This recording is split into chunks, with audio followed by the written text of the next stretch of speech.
Sarah Martinez stood at the edge of the dusty road, clutching a wrinkled piece of paper with an address scrawled across it. The scorching Texas sun beat down mercilessly on her thin shoulders as she gazed at the sprawling ranch before her. Wooden fences stretched endlessly across rolling hills dotted with cattle, and in the distance, a large farmhouse sat like a beacon of hope she wasn't sure she deserved. Her stomach growled loudly, reminding her that she hadn't eaten in 2 days. The last of her money had gone to the bus ticket that brought her here, to this remote corner of nowhere where she hoped to find work. At 23, Sarah had already lived through more hardships than most people twice her age. Growing up in foster care had taught her to expect disappointment, and the last few years on her own had only reinforced that lesson. She adjusted the worn backpack on her shoulders and started walking up the gravel driveway. Each step kicked up small clouds of dust that settled on her already dirty sneakers. The ranch looked prosperous with well-maintained buildings and healthy-looking animals grazing peacefully in the fields. Sarah wondered if someone like her even belonged in a place like this. As she approached the main house, a large golden retriever bounded toward her, tail wagging enthusiastically. Despite her nervousness, Sarah couldn't help but smile as the dog circled her legs, seeking attention. She knelt down and scratched behind his ears, finding comfort in the simple gesture of kindness from this friendly animal. Well, I'll be damned. Rex doesn't usually take to strangers that quickly. Sarah looked up to see a tall man walking toward them from the barn. He appeared to be in his early 40s with weathered hands that spoke of years of hard work and kind eyes that crinkled at the corners when he smiled. His brown hair was streaked with silver, and he wore the practical uniform of a rancher: worn jeans, scuffed boots, and a plaid shirt with rolled-up sleeves. "I'm sorry," Sarah said quickly, standing up and brushing the dust from her knees. "I didn't mean to intrude. I was looking for James Crawford. I heard he might have work available." "You found him," the man said, extending his hand. "Though most folks just call me Jim, and you are?" "Sarah Martinez." She shook his hand, noting how his calloused palm dwarfed her own. "I saw your ad in the paper about needing ranch hands. I know I might not look like much, but I'm a hard worker. I'll do anything: clean stalls, mend fences, cook, clean the house. Whatever you need." Jim studied her for a moment, taking in her thin frame, the dark circles under her eyes, and the way she held herself as if she was ready to run at the first sign of rejection. There was something about this young woman that reminded him of a wounded animal, cautious but desperate for help. "When's the last time you ate?" he asked gently. The question caught Sarah off guard. She had expected him to ask about her experience or references, not about her personal needs. That's not important. I'm here about the job." "It's important to me," Jim said firmly. "Can't have someone working on my ranch if they're about to faint from hunger. Come on up to the house. My wife Elena makes the best sandwiches in 3 counties. Sarah hesitated. In her experience, kindness usually came with strings attached. "I don't want charity. I want to work for whatever I get." "Who said anything about charity?" Jim smiled. "Consider it a working interview. You can tell me about your experience while you eat, and I'll show you around the property." "Fair enough." Against her better judgment, Sarah nodded. She followed Jim up the steps to the wraparound porch, where wind chimes made gentle music in the breeze. The house was beautiful but not fancy, the kind of place that had been loved and lived in for generations. Elena Crawford was in the kitchen when they walked in, and she turned from the stove with a warm smile that immediately reminded Sarah of the grandmother she'd never had. Elena was a petite woman with graying brown hair pulled back in a practical ponytail and laugh lines around her dark eyes that spoke of years of joy and contentment. "Well, hello there," Elena said, wiping her hands on her apron. "I was wondering who Rex was making such a fuss over." "Elena, this is Sarah Martinez. She's here about the job," Jim explained. "I thought maybe we could rustle up some lunch while we talk." "Of course." Elena's face lit up. "Sit down, dear. You look like you could use a good meal." Sarah perched nervously on the edge of a kitchen chair while Elena bustled around, assembling sandwiches with thick slices of homemade bread, fresh turkey, and crisp lettuce from what Sarah guessed was their own garden. The kitchen smelled like cinnamon and coffee, and despite her wariness, Sarah felt some of the tension leave her shoulders. "So, what brings you to our little corner of Texas?" Jim asked, settling into the chair across from her. Sarah chose her words carefully. "I've been looking for steady work. Ranch work appeals to me because I like being outdoors and I'm not afraid of getting dirty or working long hours. Any experience with cattle? Horses? Elena asked, setting a plate in front of Sarah along with a tall glass of ice-cold milk. Some, Sarah said honestly. I worked on a smaller ranch in New Mexico for about 6 months. Mostly feeding and general maintenance. The owner sold the place, so I had to move on. What she didn't mention was that she'd been sleeping in her car for the past month, picking up odd jobs wherever she could find them. Or that the ranch in New Mexico had been the closest thing to a real home she'd ever known, until economic troubles forced her employer to sell. Jim nodded thoughtfully as Sarah took her first bite of the sandwich. She tried to eat slowly and politely, but her hunger was overwhelming. The food was the best thing she'd tasted in weeks. The work here is hard, Jim said. We run about 300 head of cattle plus horses. Days start early and end late, especially during calving season. Pay is fair, but it's not going to make anyone rich. I'm not looking to get rich, Sarah said quietly.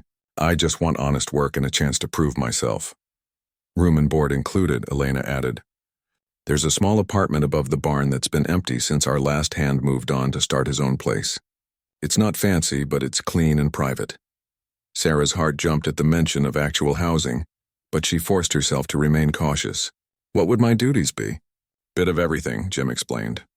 Feeding, moving cattle, maintenance work, helping with vaccinations and medical care when needed. Elena could probably use help with the bookkeeping too, if you're good with numbers. I am, Sarah said, surprised to hear a note of confidence in her own voice. Jim and Elena exchanged a look that Sarah couldn't quite read.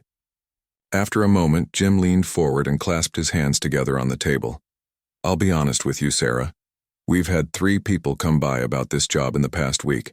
2 of them had more experience than you, and 1 had references from some of the biggest ranches in the state. Sarah's heart sank. She set down her sandwich, her brief hope crumbling. I understand.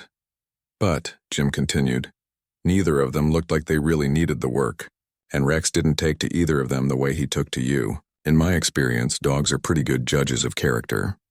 Sarah's first week at the Crawford Ranch passed in a blur of early mornings and aching muscles. She threw herself into the work with desperate determination, arriving at the barn before sunrise and staying until well after sunset. Every task, no matter how small or unpleasant, received her complete attention. She mucked out stalls with methodical precision, repaired fence lines with careful craftsmanship, and learned the names and temperaments of every animal on the property. Jim watched her work from a distance, noting how she moved with quiet efficiency and spoke gently to the animals. There was something almost fragile about the way she carried herself, as if she expected to be told she wasn't good enough at any moment. He recognized that particular brand of caution. He'd seen it in rescue animals that had been mistreated, and unfortunately in people too. The apartment above the barn was indeed small, but to Sarah it felt like a palace. She had a bed with clean sheets, a tiny kitchenette, and most importantly, a door she could lock.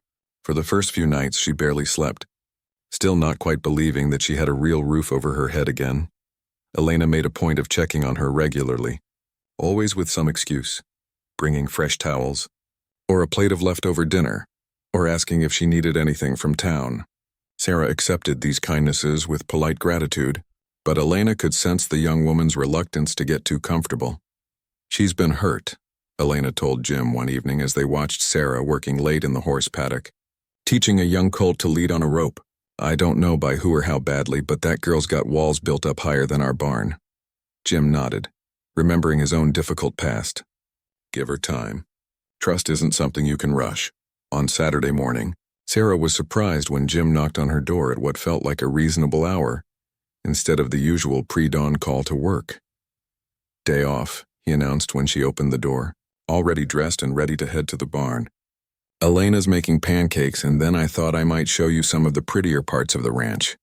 You've been working so hard you haven't had a chance to really see the place. I don't need a day off, Sarah protested. There's still plenty of work to be done. There's always plenty of work to be done on a ranch, Jim said with a patient smile. That's why we have to make time for the other things that matter. Besides, Elena specifically requested your presence for breakfast. And trust me, you don't want to disappoint her. An hour later, Sarah found herself sitting at the Crawfords' kitchen table, working her way through a stack of fluffy pancakes while Elena fussed over her like a mother hen. The conversation was easy and comfortable, touching on everything from the weather to the local wildlife, to Elena's latest attempts at training their new barn cat to stay out of her flower beds. After breakfast, Jim led Sarah on horseback to a ridge that overlooked the entire ranch. The view was breathtaking. Rolling hills stretched out in every direction, painted in shades of green and gold under the vast Texas sky. Cattle moved slowly across distant pastures like scattered puzzle pieces, and a creek wound its way through the valley below, marked by the darker green of cottonwood trees along its banks. "Been in our family for 3 generations," Jim said, settling more comfortably in his saddle. "My grandfather bought this land when it was nothing but scrub brush and hope. My father built it into something special, and Elena and I have been trying to keep it that way." Sarah gazed out over the landscape, feeling something shift inside her chest. She'd worked on ranches before, but she'd never really stopped to appreciate the beauty of the life. She'd been too focused on survival, on getting through each day and moving on to the next place. "It's beautiful," she said softly. "It is," Jim agreed. "But it's also hard work and heartbreak sometimes. We've had drought years that nearly broke us and floods that washed away months of work. We've lost animals to disease and predators, and we've had to make some tough decisions about money and priorities." He paused, studying Sarah's profile as she continued to look out over the ranch. "Point is, this kind of life isn't for everyone. It requires a certain kind of commitment and a certain kind of hope. You have to believe that tomorrow will be better than today, even when today was pretty rough." Sarah nodded, understanding more than she let on. "Why are you telling me this?" "Because I get the feeling you might be looking for more than just a paycheck," Jim said quietly.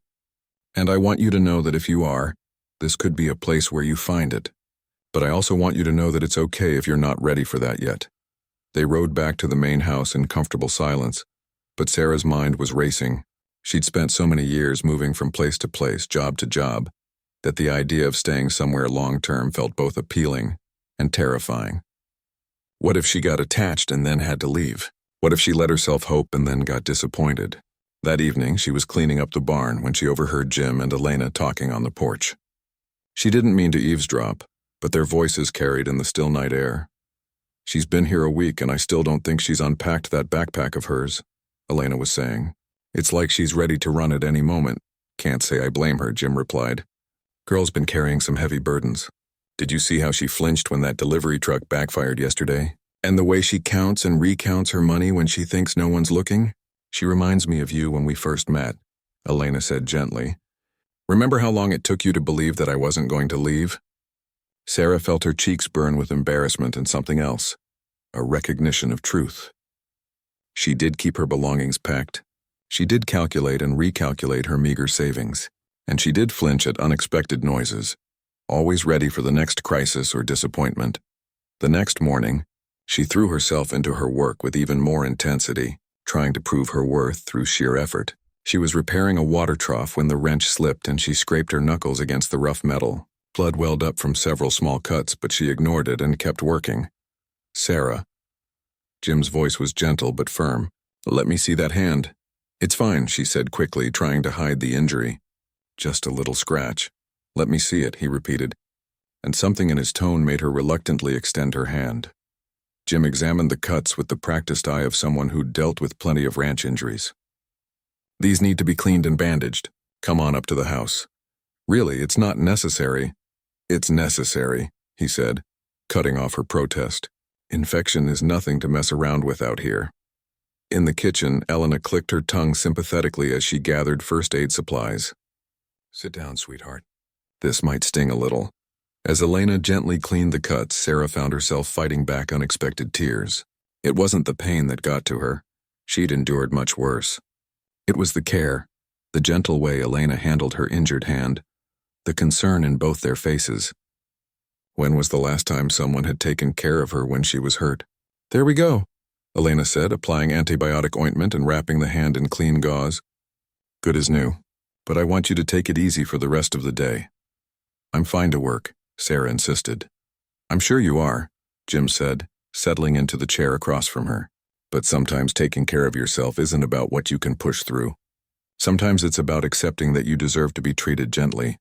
The words hit Sarah like a physical blow. She stared down at her bandaged hand, feeling something crack open inside her chest. For just a moment, the walls she'd built so carefully began to crumble, and she felt the dangerous stirring of hope. "I'm of no worth," she said quietly, the words slipping out before she could stop them.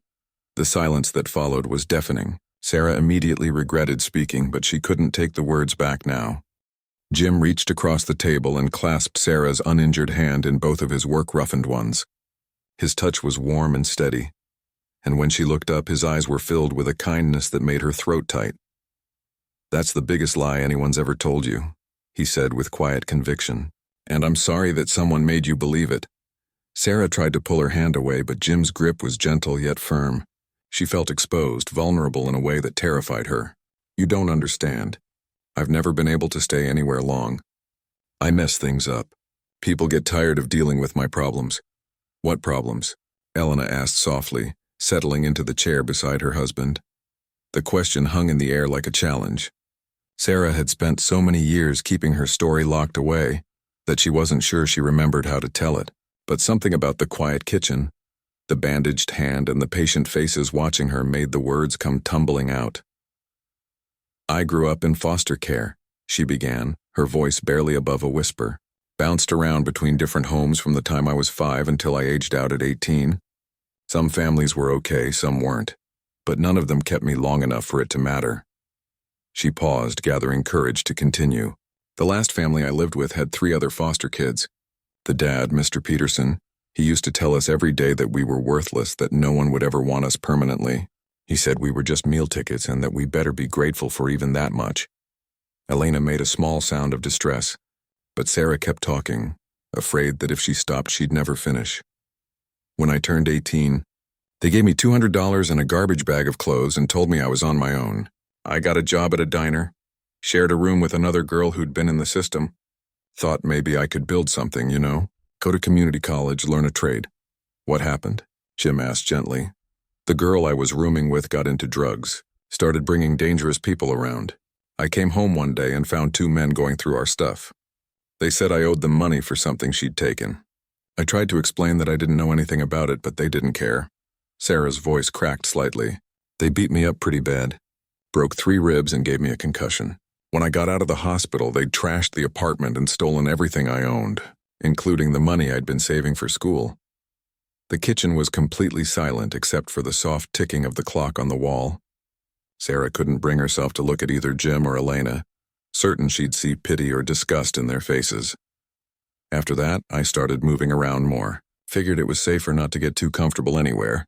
I worked whatever jobs I could find, cleaning offices, waitressing, farm work. But something always went wrong. Either the business would close or I'd have to leave because someone got too interested in my business or—" She trailed off. "Or what?" Elena prompted gently. "Or I'd start to care about people and get scared," Sarah admitted. "Like at the ranch in New Mexico. The owner, Mrs. Rodriguez, she was kind to me.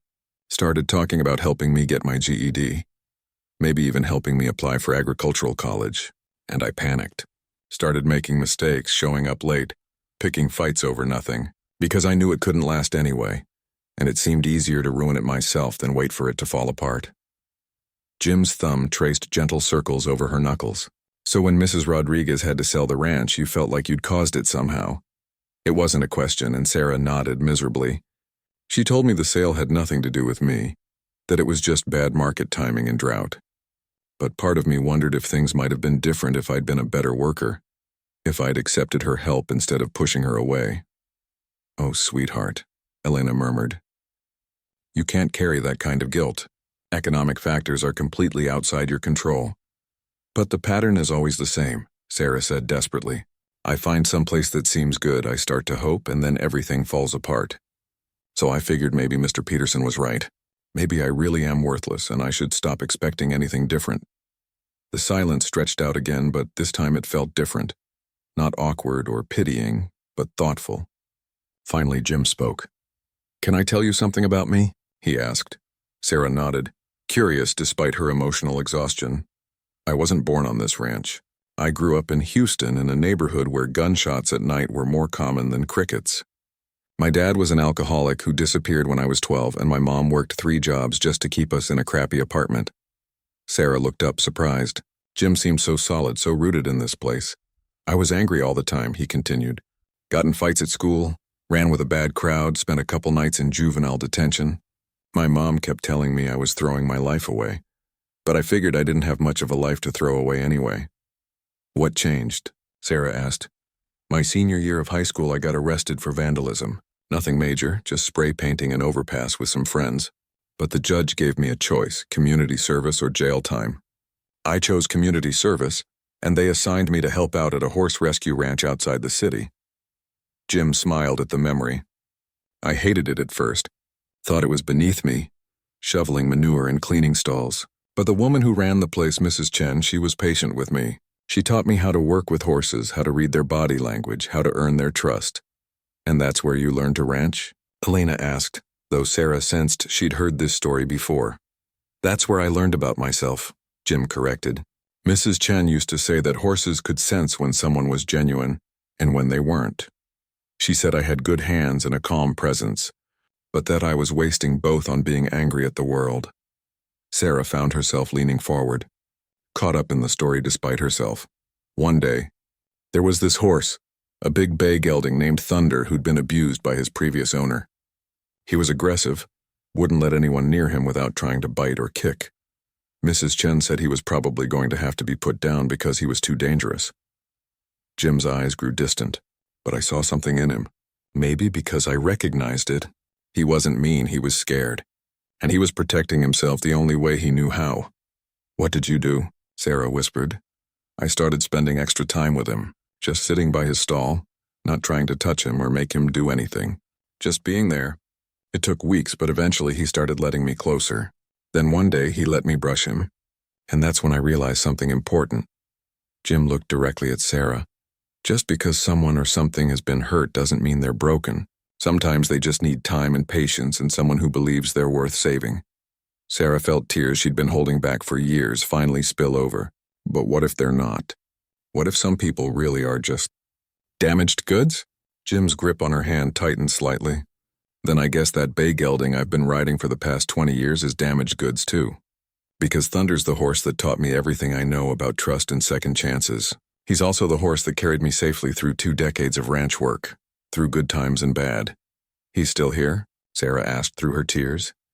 25 years old and still going strong, Elena said with a warm smile.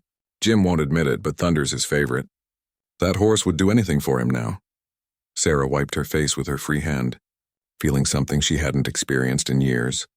A tiny flicker of hope that maybe, just maybe, she wasn't as broken as she'd believed. Why are you telling me this? She asked. Jim squeezed her hand one more time before letting go.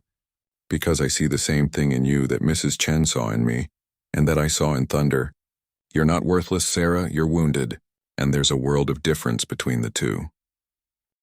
The weeks that followed brought subtle changes to the rhythm of life at Crawford Ranch.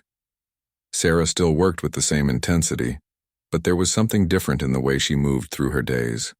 She began to linger over coffee with Jim and Elena in the mornings instead of rushing straight to work. She started asking questions about ranch management and long-term planning, instead of just focusing on the immediate tasks at hand. Most significantly, she finally unpacked her backpack. Elena discovered this when she brought up fresh linens one afternoon and found Sarah's few possessions actually arranged in the small dresser and closet. It wasn't much, some worn clothes, a few books, and a small wooden box that held what looked like important papers, but it represented a monumental shift for someone who had lived ready to run for so many years. She's settling in, Elena reported to Jim that evening as they sat on the porch swing, watching Sarah work with one of the younger horses in the paddock. Seems like it, Jim agreed, but there was something thoughtful in his voice. You're worried about something, Elena observed. She'd been married to him long enough to read his moods like weather patterns. Not worried exactly, just hopeful, I guess. And that makes me nervous, Elena understood. They'd both grown attached to Sarah over the past month. She'd become part of their daily routine, part of the fabric of ranch life. But they also knew that healing wasn't a straight line. and that sometimes people needed to take steps backward before they could move forward permanently. Their concern proved prescient when a letter arrived for Sarah on a Tuesday morning in late October. Elena brought it out to the barn where Sarah was treating a cut on one of the cattle dogs. "This came for you," Elena said, holding out the official-looking envelope. Sarah's face went pale when she saw the return address, Texas Department of Health and Human Services. Her hands trembled slightly as she opened it, and Elena watched her face crumple as she read the contents. "What is it, sweetheart?" Elena asked gently. They want me to come in for an interview," Sarah said, her voice hollow. "Someone filed a complaint about benefits fraud. They think I've been working under the table while collecting assistance." "But you haven't been collecting assistance," Elena said, confused. "I know that. You know that. But apparently someone reported that I was, and now I have to prove I wasn't, and if I can't—" Sarah's voice trailed off as she sank onto a hay bale. Elena sat beside her, noting how Sarah had instantly reverted to the defensive posture she'd had when she first arrived, shoulders hunched, ready to flee. "What happens if you can't prove it? They could charge me with fraud. Even if they don't, having this on my record would make it almost impossible to find legitimate work anywhere else. Who's going to hire someone who's been investigated for cheating the system?" The unfairness of it made Elena's chest tight with anger. Who would file a false report like that? Sarah was quiet for a long moment. "I have an idea," she said finally. "There was this guy at the diner where I worked in New Mexico, Derek. He asked me out a few times, and when I said no, he got persistent. Started showing up at my apartment, following me to work. It was part of why I left town so quickly. You think he tracked you down here? The letter says the complaint was filed 3 weeks ago, right around the time I would have been getting more comfortable here. Maybe letting my guard down." Sarah's voice was bitter.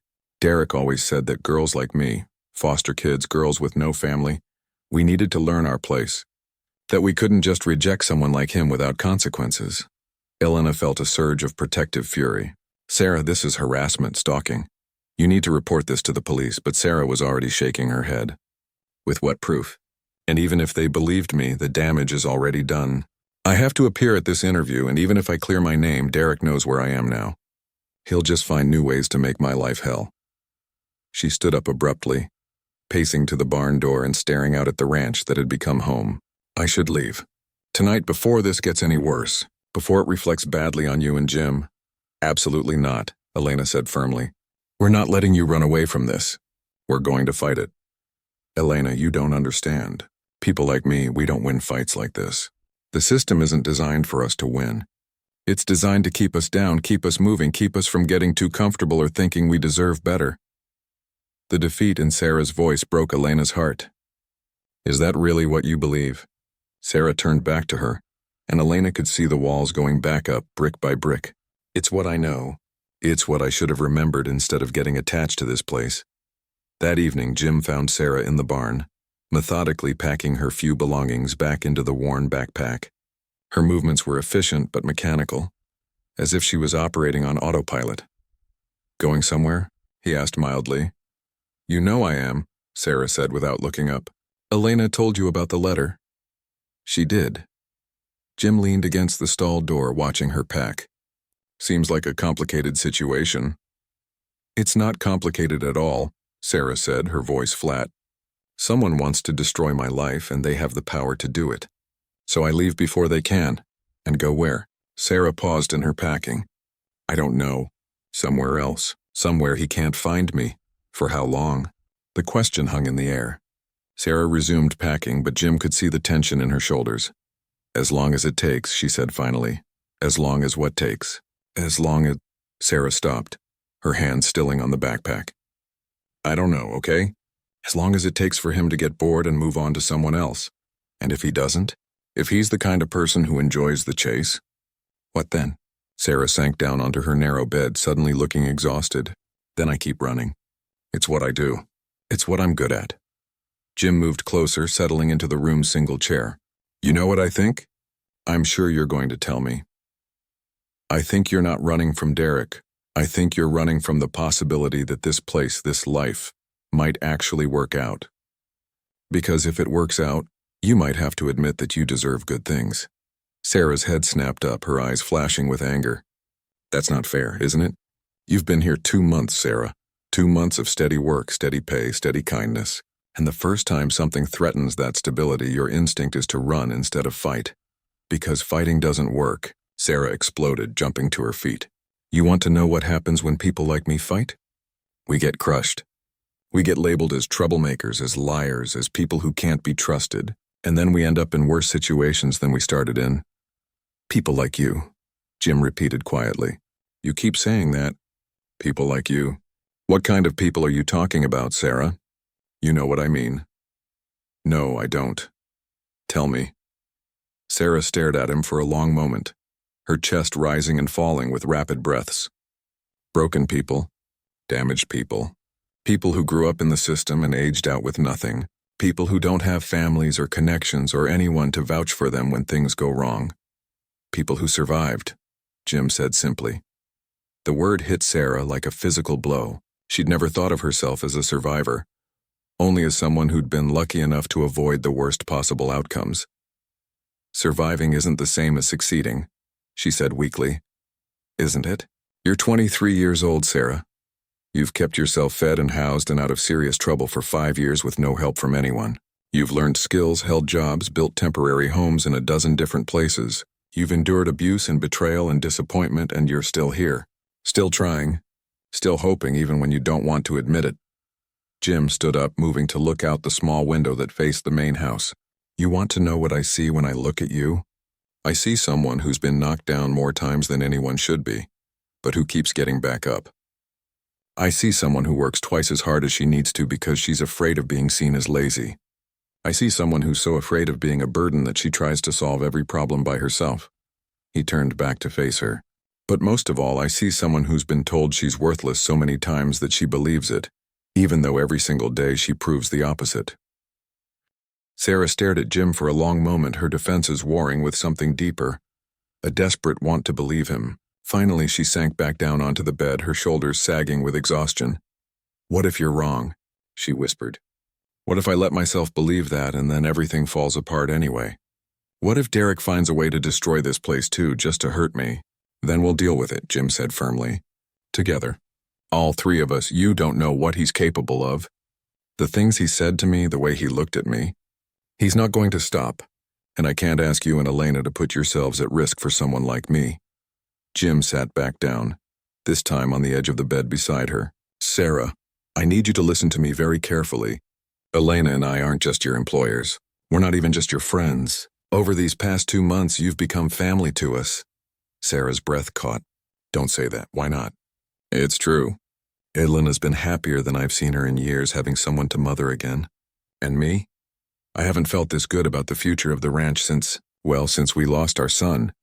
The words hung in the air like a revelation. Sarah had wondered about the obvious absence of children in the Crawford house, but she'd never dared to ask. You had a son? She asked softly. Jim nodded, his voice rough with old grief. Michael. He would have been about your age now. We lost him in a car accident when he was 16. Drunk driver ran a red light. I'm so sorry. For the longest time, Elena and I couldn't figure out how to move forward. This ranch was supposed to be his legacy, you know? We'd planned to teach him everything, to have him take over someday. When he died, it felt like the whole purpose of what we were doing died with him. Jim looked out the window toward the main house, where warm light spilled from the kitchen windows. We tried to have other children, but it didn't happen. Talked about adopting, but Elena was so afraid of losing another child that she couldn't bring herself to open her heart that wide again. So what changed? Sarah asked. You did. Jim's smile was sad but genuine. The way you work so hard to take care of the animals. The way you've learned every detail of this operation like it matters to you personally. The way you sit with the horses when they're sick, or spend extra time with the cattle dog who's getting old and slow. Sarah felt tears prick her eyes. That's just being responsible. No, that's caring. That's investing yourself in something bigger than just surviving day to day. And watching you do that reminded Elena and me why we fell in love with this life in the first place. A soft knock on the door interrupted them. Elena appeared in the doorway carrying a steaming mug and a plate of cookies. Thought you might need some hot chocolate, she said, settling the refreshments on the small table. It's going to be a cold night. Sarah accepted the mug gratefully, wrapping her hands around its warmth. Elena, I'm sorry. About your son. Jim just told me. Elena's eyes grew soft. Thank you, sweetheart. Michael would have liked you, I think. He always rooted for the underdogs. I don't want to be a replacement for him, Sarah said quietly. I wouldn't know how. Oh, honey, Elena said, settling onto the chair Jim had vacated. You're not a replacement. You're just you. And that's exactly what we need. They sat in comfortable silence for a few minutes, the weight of shared understanding settling around them. Finally, Elena spoke again. I called my brother Tony tonight. He's a lawyer in Austin. I told him about your situation. Sarah tensed. Elena, I can't afford. You don't need to afford anything. Tony owes me more favors than I can count, and he specializes in exactly this kind of harassment case. He's driving up tomorrow to meet with you. I can't let you do that. This isn't your problem. Like hell it isn't, Elena said with surprising vehemence. Someone is trying to hurt our family. That makes it very much our problem. The word family sent another jolt through Sarah's chest. But what if it makes things worse? What if fighting back just makes Derek more determined? Jim leaned forward. Sarah, what's the worst thing that could happen if we fight this and lose? Sarah considered. He could succeed in getting me charged with fraud. I could end up with a criminal record, unable to find legitimate work anywhere. And what's the worst thing that happens if you run? I lose this place, this life. You and Elena. The admission came out as barely a whisper. And Derek wins, Elena added. He gets exactly what he wanted. To destroy your chance at happiness and security. Sarah set down her mug, her hands shaking slightly. I've never had anyone willing to fight for me before. Well, you do now, Jim said simply. Question is, are you willing to fight for yourself? The question echoed in Sarah's mind long after Jim and Elena had said goodnight and returned to the house. She lay awake staring at the ceiling, thinking about all the times she'd chosen flight over fight, all the opportunities she'd abandoned rather than risk failure or disappointment.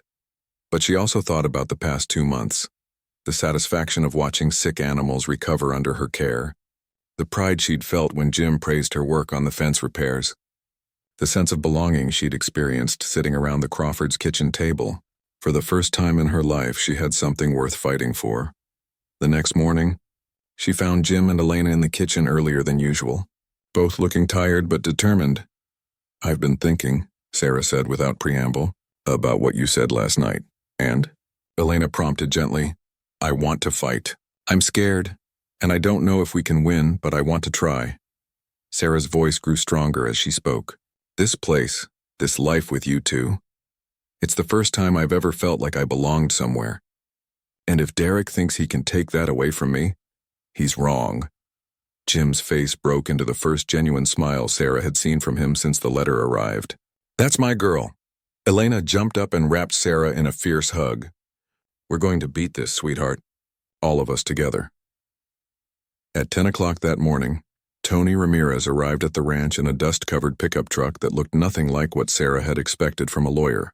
He was Elena's younger brother, with the same dark eyes and warm smile, but there was steel underneath his easygoing manner. So, he said, settling at the kitchen table with a cup of Elena's coffee and a thick file folder, let's talk about this Derek character and exactly what kind of trouble he's trying to cause. Sarah told her story again, this time with more detail and less shame. Tony took notes, asked pointed questions, and gradually built a picture of systematic harassment that had crossed state lines. The good news, he said when she finished, is that this guy has made several mistakes. Filing a false report with a government agency is a federal crime. Using that false report to harass and intimidate you across state lines makes it even more serious. So we can stop him? Sarah asked hopefully.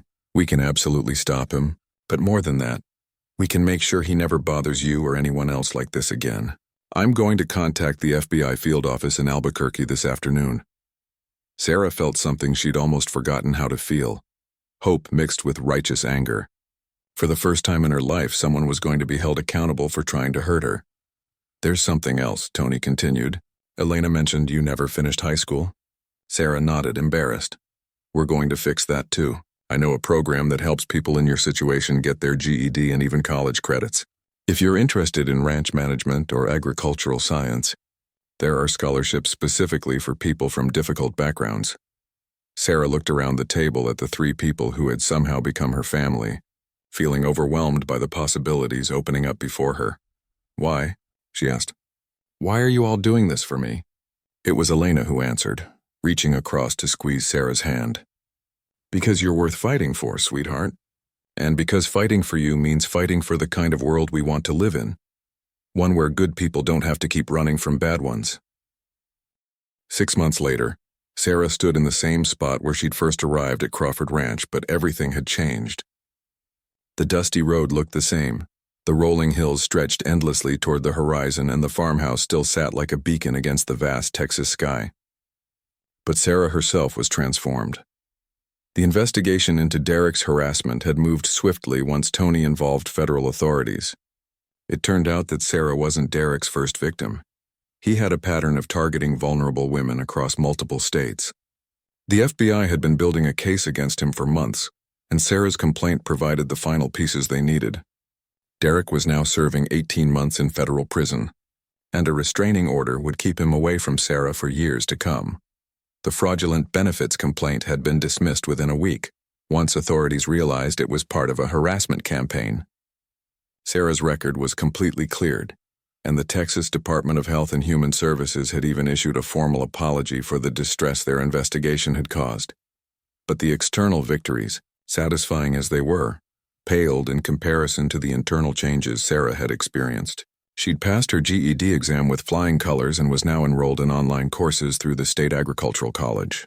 Jim had officially made her ranch foreman, a title that came with real responsibility and a salary that allowed her to start building genuine savings for the first time in her life.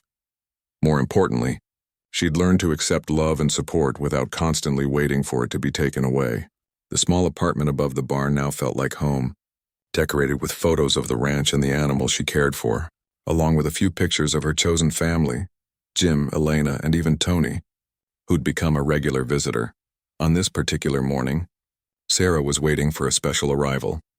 The State Agricultural Extension Office was sending a delegation to tour the ranch and evaluate their application to become a demonstration farm for sustainable ranching practices. It was an honor that would bring recognition and additional funding, but more than that, it represented validation of everything they'd built together. "Nervous?" Jim asked, joining her on the porch of the main house. "A little," Sarah admitted. "This is important to you and Elena. I don't want to mess it up," Jim chuckled. "Sarah, half the innovations they're coming to see were your ideas. The rotational grazing system, the water conservation program, the organic feed protocols, you designed all of that." It was true. Once Sarah had allowed herself to think long-term, she'd thrown herself into learning everything she could about modern ranch management. Her ideas had increased both the profitability and sustainability of the operation, earning praise from neighboring ranchers and attention from agricultural experts across the state. "Besides," Elena added, emerging from the house with a pitcher of iced tea, "they're not just evaluating our ranching practices.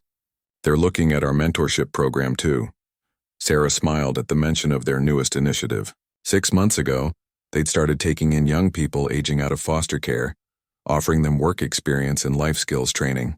They currently had 3 residents in addition to Sarah, and the program was already being studied as a model for other ranches across Texas. The sound of vehicles on the gravel drive announced the arrival of their guests. Sarah watched a small convoy of official-looking cars and trucks make their way toward the house and felt a familiar flutter of anxiety in her stomach. But this time, instead of the paralyzing fear she once would have experienced, it was just the normal nervousness of someone who cared about doing well. Dr. Patricia Morrison, the head of the delegation, was a woman in her 50s with steel-gray hair and intelligent eyes behind wire-rimmed glasses. She greeted each member of the Crawford family warmly, but Sarah noticed the way her gaze lingered appraisingly on the ranch facilities visible from the main house. "We're excited to see what you've accomplished here," Dr. Morrison said. "Your application was quite impressive, but we always prefer to evaluate operations in person." "Sarah will be leading most of the tour," Jim said, his hand settling proudly on Sarah's shoulder. "She's our foreman and the architect of many of our recent improvements." Sarah caught the slight surprise in Dr. Morrison's expression. She was clearly younger than most ranch foremen the delegation encountered. But as they moved through the tour, Sarah's knowledge and passion quickly won over even the most skeptical visitors. She explained the rotational grazing system she designed, which had increased grass production by 30% while reducing erosion. She showed them the water reclamation project that collected and filtered runoff for irrigation use. She detailed the integrated pest management program that had eliminated the need for chemical pesticides while actually improving crop yields. "Remarkable," murmured Dr. James Chen, one of the agricultural scientists in the group. "How did you develop expertise in so many different areas?" "Necessity," Sarah replied honestly. "When you're responsible for making a ranch profitable and sustainable, you learn whatever you need to learn. Plus, Elena made sure I had access to every agricultural journal and research paper I could handle." The group spent considerable time at the barn where Sarah's mentorship program participants were working. Maria, 18 and recently aged out of care, was learning veterinary basics while helping treat a horse with a minor injury. Marcus, 19, was repairing fence with the precision of someone who'd found pride in craftsmanship.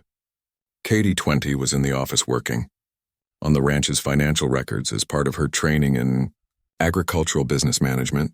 Each of them has a personalized development plan, Sarah explained to Dr. Morrison. "We assess their interests and aptitudes, then create educational and work experiences that build both practical skills and confidence. The goal is for them to either take permanent positions here or be qualified for good jobs elsewhere." "And they live on the ranch?"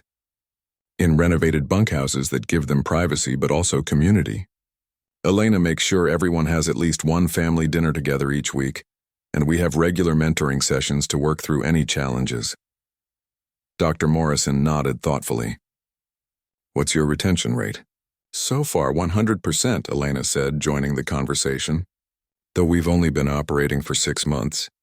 Our first participant, David, was offered a job at a ranch in Montana, but he chose to stay here and help train new arrivals." The delegation spent the rest of the afternoon observing operations and interviewing staff. Sarah found herself relaxing as the day progressed, realizing that the questions were coming from genuine interest rather than skepticism. These people understood the challenges of modern agriculture and were excited to see innovative solutions. As the sun began to set, the group gathered on the porch for final discussions. Dr. Morrison looked out over the ranch, where cattle moved peacefully across green pastures and the barns showed the neat efficiency of a well-run operation. "I'll be honest," she said, "we visit a lot of operations that claim to be models of innovation and sustainability. Most of them are variations on practices that have been used for decades. But what you've created here is genuinely groundbreaking." She turned to face the Crawford family and Sarah.